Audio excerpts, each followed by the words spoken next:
So this is part 7 of my series looking at statements made by Sam Brown during the Kiely Rodni case. Before I jump in, I just do want to say a humongous thank you to everyone who has bought me a coffee and people who have given me super thanks. It is so greatly appreciated. I'm so thankful for all the support that I get on this channel. All the subscribers, all the members, everyone who ticks like on my videos, everyone who leaves a comment in my videos to help them get out into the algorithm, and like I said, people who do the buy me a coffee or do the super thanks. They're all things that allow me to keep this channel going. So thank you everyone for what you do for my channel. It is greatly appreciated. Now let's jump into part 7 of the Sam Brown files. Yeah, Sam Brown, captain of the County Sheriff's Office. There's actually 2 ponds on Cold Street that go up that way. I believe that's both been walked by ground pounders. It was flown with air support, helicopters, motorcycles, UTVs, patrol cars. The road's extensively been searched. We could always look at the map to confirm we're talking about the same ponds, but there's 2 bodies of water right there if you go up. Different ponds, the deep ponds at the bottom. Then you should probably come and you can talk to us afterwards. But if you submit at the tip, they are covering all those things. Just because I don't know every body of water that was searched.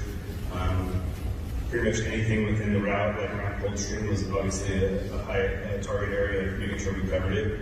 But at the same point, we want to make sure we covered it. So I believe the question was with regards to whether or not they were searching along Coldstream Road, which is on the way to the Lost Trail Lodge, and specifically had they checked the 2 bodies of water that were on Coldstream Road. Someone had mentioned at one stage that they had heard talk about a car being in one of those bodies of water. Nothing's ever been verified with regards to that, but that is something that was mentioned from a few sources, and a local actually said that they had heard from someone who worked in Caltrans that they had received a report of a car in the water on Coldstream Road. And what Sam Brown is saying is that it has been extensively searched. They've flown over it, and they've also had people on the ground searching the area. So he is confirming that they did search Coldstream Road. Sam Brown again, with the County Sheriff's Office. I know everybody's got a lot of interest in the video and the license plate readers and all those things. Every time we talk about it, because we've been talking about it at all the meetings, I don't know that you can completely even understand the task of reviewing the video you're talking about, plus the video that we consider to be relevant that we're obtaining on a regular basis. He is so patronising there. I think whoever asked the question is probably fuming when they're listening to him saying this. Now, just to clarify a few things with regards to cameras and number plate readers. There is technology for all of those things that would make it quite easy without manpower to identify a silver Honda CR-V in any of the footage. Plate readers, it's programmed in, so that should a plate reader come across the plate that has been programmed in, wherever it is, it will flag up.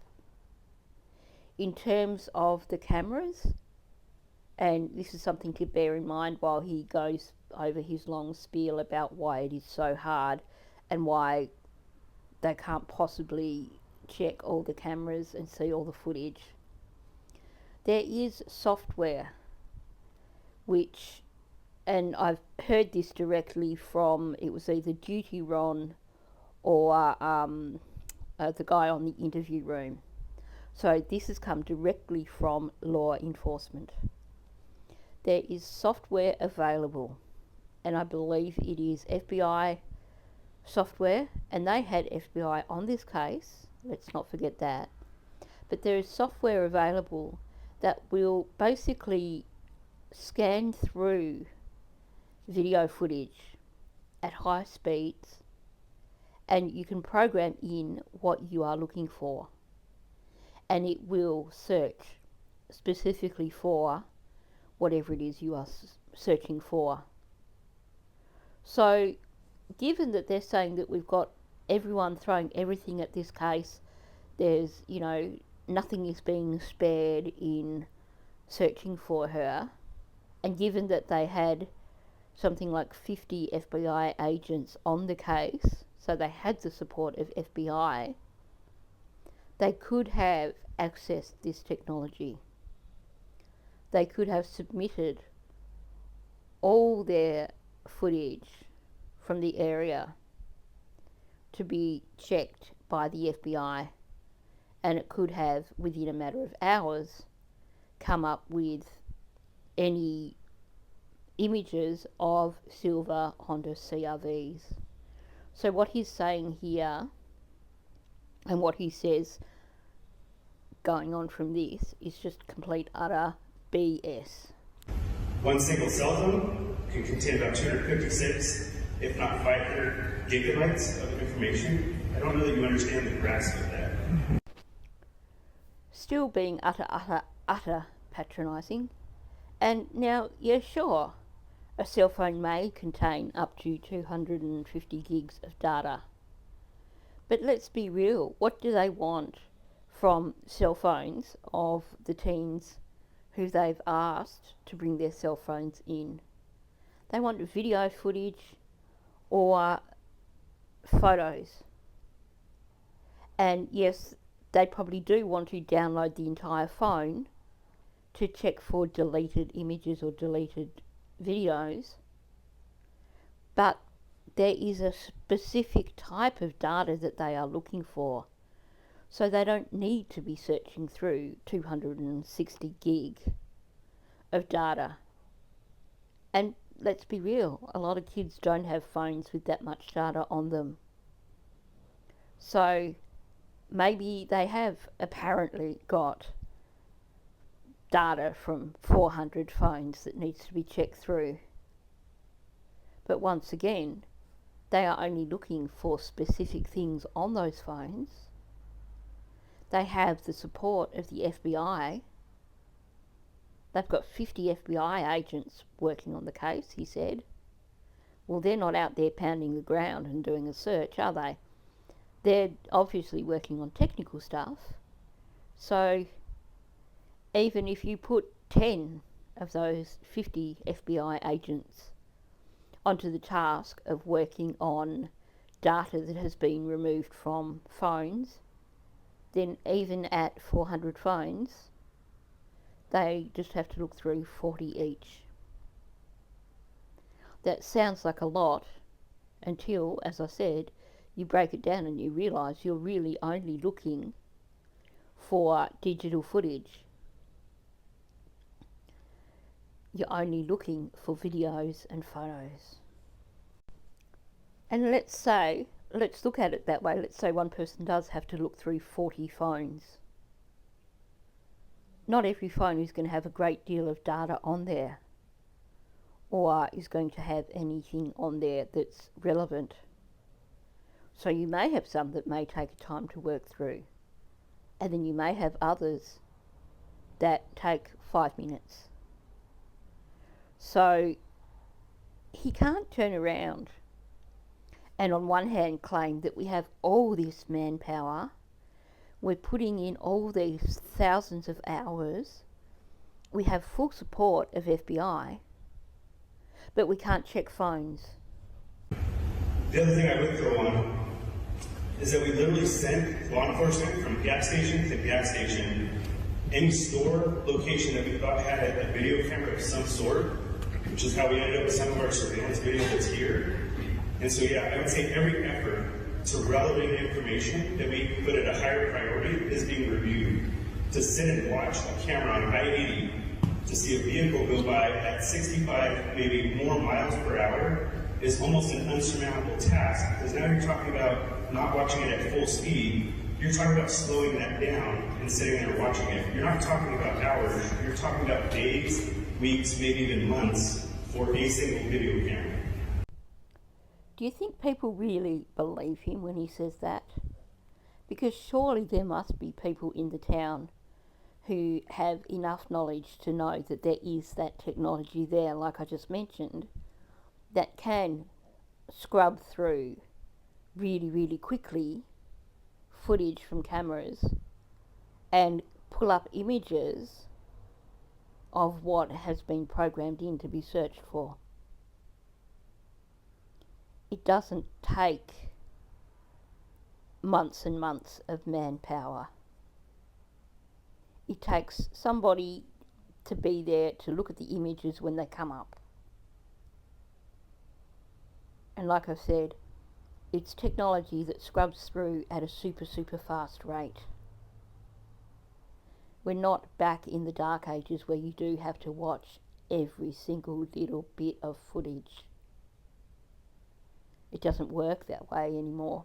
And I know that that doesn't seem like that's as thorough of an answer as everybody wants to hear, but we're all humans and we're people, and we're taking video as a priority. How do we move that through? What's the best that we can do with it? And I assure you, there's a team of about 150 law enforcement officers that are assigned out. We have a group specifically assigned out to video specifically, just video.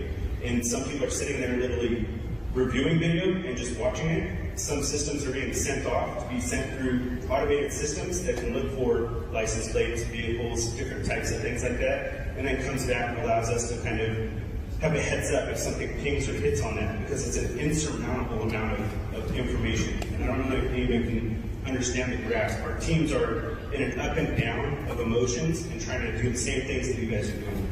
Ask those questions, get that information. We're not going to tell you where every camera and every license plate reader is at. That would be ridiculous, and it also could defeat the purpose of somebody trying to avoid those things. I assure you that, yeah, we are not perfect. We have not covered every single thing. I guarantee you. You guys will ask questions and give us information, and we have not done everything. When we leave, and if we're successful in what we're doing, we still won't have covered everything. It is impossible to cover everything. We're trying to be reasonable. We're trying to do the best job that we can. We'll answer questions all day long, but all the things about video, license plate readers, we'll never cover it all. It is impossible. You could bring the entire California civilization in here and tell them to review video, and we'll never keep up because it's still going. It's ongoing, nonstop. But we are putting every effort into doing what we think is reasonable, responsible, and hopefully going to be effective. And that's the best that I think we can do. And so I understand the frustration. I can hear the frustration. I feel it. I feel it when I sit back at the office. I feel it when I sit back at my house and thinking about it. We are trying our best, and video is a huge part of that. Amber alerts, all of those things, all the questions that are coming up, we keep answering it. The answer's not changing because the efforts are still the same, and there's still the same struggles and still the same pieces of that. But we respect that everybody's upset. We understand that. We're upset. We want to have answers. We want to have solutions. We want to have results for the family, and we don't yet, and we're working on it. So that's the best I can say. Now, he has actually admitted there that they have sent some footage off to the FBI to be put through the fast scanner things. Now, here's the thing. He's making it sound like it is an insurmountable task. But it's not. Well, where do you need to start? You start with the night that she went missing. And you go through all your camera footage from that night. Yeah, sure, we're talking about 4 days worth of camera footage at that point. But I don't understand why he's saying that we've got 150 people watching camera footage. Sure, if they're going through videos that kids have submitted, that's one thing. But to sit and go through camera footage from highway cameras, that's ridiculous. And if that's what he's saying, then clearly they've completely ballsed up this investigation if that's what they're doing, because they should be identifying cameras, all cameras from the area of the party, and gradually working on footage from those areas. You're going to gradually eliminate areas, in my opinion. But like I said, I don't understand why they've only sent off some footage to be checked properly with the scanners. Why would you not just send off everything you've got? There's something that he's not saying there. They are being defensive. I wonder if perhaps along with, now he admitted that it took them 3 or 4 days to start getting that code red thing pushed out. Maybe it took them 3 or 4 days to start looking at highway camera footage, and by that stage some of the earlier footage had already been lost. Is that what he's defensive about? Because it seems to me that they were so intent on getting things up in the air, getting things on the reservoir and searching the reservoir, that they perhaps didn't actually consider expanding the search outwards until it was too late for some of that video footage. That's my speculation, because he really, really is being super defensive here. And to me, when someone is that defensive and making so many excuses, which we can see are just bullshit, that says that someone has fucked up along the way. So, Captain Brown, you had an incident about 2 months ago in North San Juan where a person shot up a store and kidnapped a woman, and then she escaped out of a car. Now, I go to Grass Valley 3 times a week. My understanding, there was something with you guys with Washoe County checking that same road I keep talking about. And apparently, I understand there were some cameras put out. Now, if I'm blowing smoke, tell me that, but I believe they caught the guy in Reno, is that correct? That's incorrect. Have you caught the guy? That is correct. Okay. There was no connection on that fence? Hold on. Why don't you and I talk afterwards? I'm not going to deliver tactics, tell you strategies and the things that we're doing in a community forum on a news channel. You and I can talk afterwards.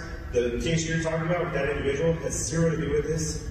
It causes more stress, causes more problems, and the mom said it best when she jumped up and defended us at one point in time, which I really appreciate. And what she wanted was progress, positive things, and how do we move forward. And some of the things that are frustrating is because later on I have to go look at the family, and I can tell them that we don't have any results. And the things where you guys point out that, hey, you haven't done this, you don't have results, they're not helping us. We have 150 law enforcement professionals, people from all over the country, from all over the state that are experts in the field.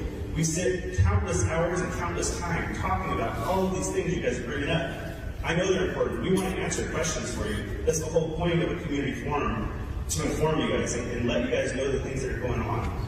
With the family, I shouldn't speak on their behalf, but I see, when you see the ups and downs and the stresses, this causes the family to have to relive and go through these things. My goal is to move forward, let's get this investigation going, and keep the community informed.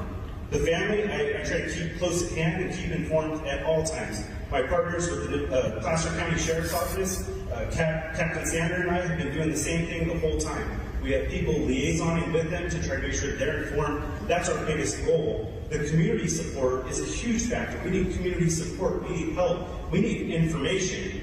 We've been thinking about all the things we can't do, all the things that we're not going to accomplish, all the video we probably won't be able to review. That's not going to help us. We need to focus on the things that we can get done, the things we can accomplish, the tasks that we can make actionable. And that does come with information. When you end up on a search that you no longer have clues on where to go and what to do, then where do we keep going for the family?